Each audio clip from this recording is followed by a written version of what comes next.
Assalamualaikum warahmatullahi wabarakatuh. Hai teman-teman sekalian, kami dari mahasiswa Pascasarjana Universitas Negeri Yogyakarta akan membahas seputar penelitian tindakan kelas dan penelitian evaluasi guna memenuhi tugas mata kuliah metodologi penelitian.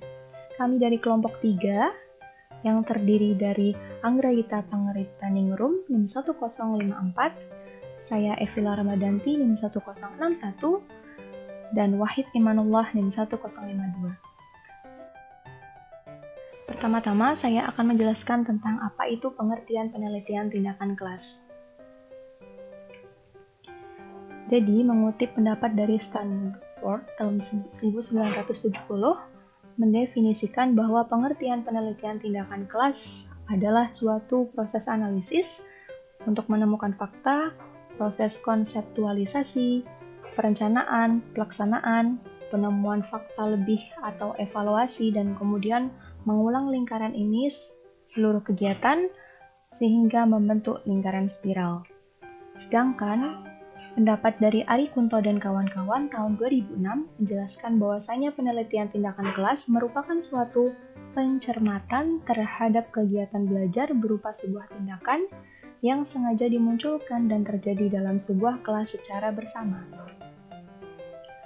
Kemudian menurut Kennis dan Tucker dalam Padmono tahun 2010 juga berpendapat bahwa penelitian tindakan kelas adalah suatu penelitian refleksif diri kolektif yang dilakukan oleh peserta-pesertanya dalam situasi sosial untuk meningkatkan penalaran dan keadilan praktik pendidikan dan juga praktik sosial, serta pemahaman mereka terhadap praktik-praktik itu dan terhadap situasi tempat dilakukan praktik-praktik tersebut. Bila digabungkan pengertian dan definisi penelitian tindakan kelas yang dikemukakan oleh para ahli di atas, maka diperoleh batasan penelitian tindakan kelas merupakan sebuah proses investigasi terkendali yang berdaur ulang, yang bersiklus dan bersifat reflektif mandiri, yang memiliki tujuan untuk melakukan perbaikan-perbaikan terhadap sistem, cara kerja, proses, isi, kompetensi, atau situasi. Kemudian, untuk selanjutnya saya akan menjelaskan tentang ciri-ciri penelitian tindakan kelas. Untuk yang pertama, ciri-ciri penelitian tindakan kelas yaitu adanya masalah PTK yang dipicu oleh munculnya kesadaran pada diri guru bahwa praktek yang dilakukan selama ini di kelas memiliki masalah yang perlu diselesaikan. Dengan perkataan lain, guru merasa bahwa ada masalah yang perlu diperbaiki dalam praktik pembelajaran yang dilakukannya. Contoh, guru merasa risau karena hasil ketika latihan menunjukkan hanya 40% yang bisa menguasai penggunaan rumus matematika. Pertanyaan guru yang tidak terjawab oleh sisa pekerjaan rumah yang tidak pernah diselesaikan. Kemudian untuk ciri-ciri yang kedua yaitu self-reflexive inquiry atau penelitian melalui refleksi diri. Berbeda dengan penelitian biasa yang mengumpulkan data dari lapangan atau objek dan tempat lain sebagai responden. Kemudian ciri-ciri yang ketiga yaitu penelitian tindakan kelas dilakukan di dalam kelas, sehingga proses penelitian ini adalah kegiatan pembelajaran berupa perilaku guru dan siswa dalam melakukan interaksi.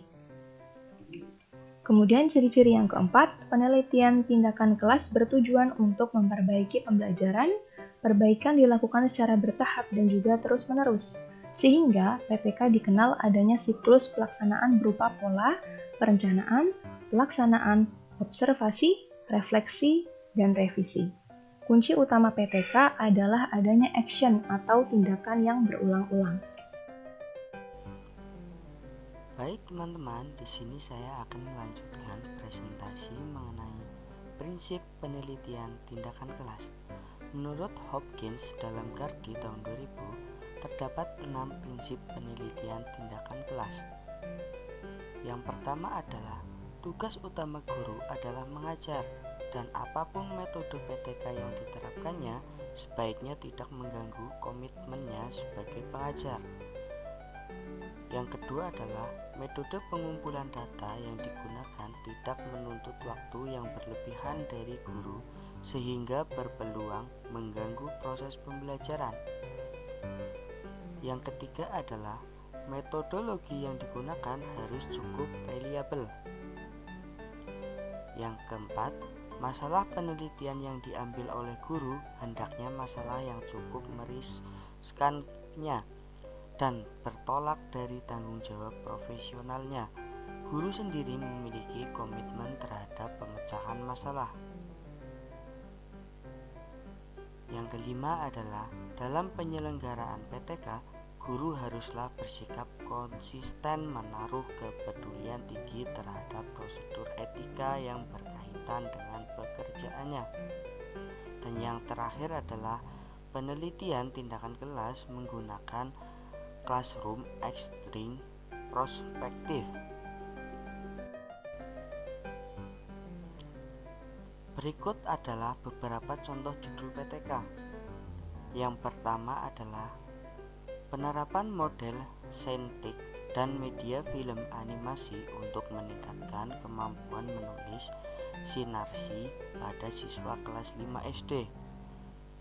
Yang kedua adalah penerapan pendekatan quantum learning untuk meningkatkan keterampilan menulis deskripsi penelitian tindakan kelas pada siswa kelas 5 SD.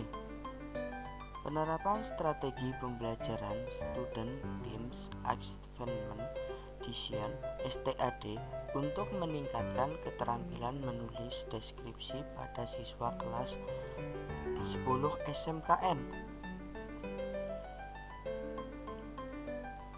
Perbandingan derajat sesantunan antara tindak tutur direktif di dalam novel A Ferment to Arm karya E.